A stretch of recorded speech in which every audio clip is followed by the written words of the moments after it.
মহারাজ,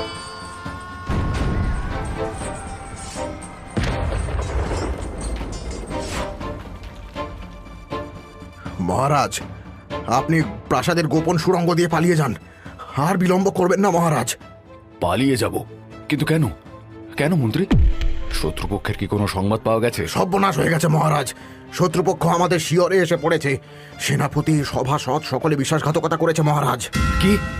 এসব কি বলছো কি তুমি? এ হতে পারে না, না না না না না, এ হতে পারে না মহারাজ। ওরা পঙ্গপালের মতো আমাদের রাজ্যে প্রবেশ করেছে।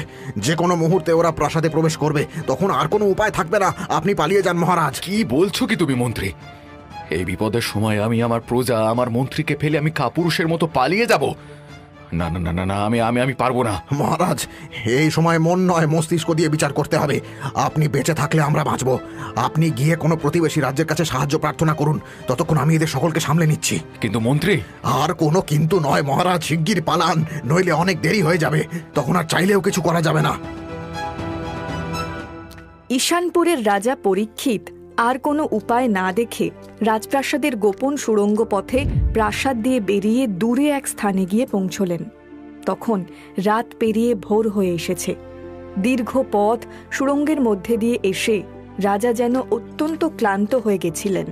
আশ্রয়ের সন্ধানে কিছুটা এগিয়ে যেতেই তিনি দেখলেন একটা নির্জন স্থানে বেশ কয়েকজন লোক মাথায় বস্তা নিয়ে সমান্তরালে হেঁটে হেঁটে একটা ঘরের মধ্যে যাচ্ছে। মহারাজ বলল, বাবা, এই জনহীন প্রান্তরে আবার ঘর রয়েছে, মানুষ রয়েছে দেখছি। যাক, ভালোই হয়েছে। ওদের কাছে গিয়ে আশ্রয়ের সন্ধান করি।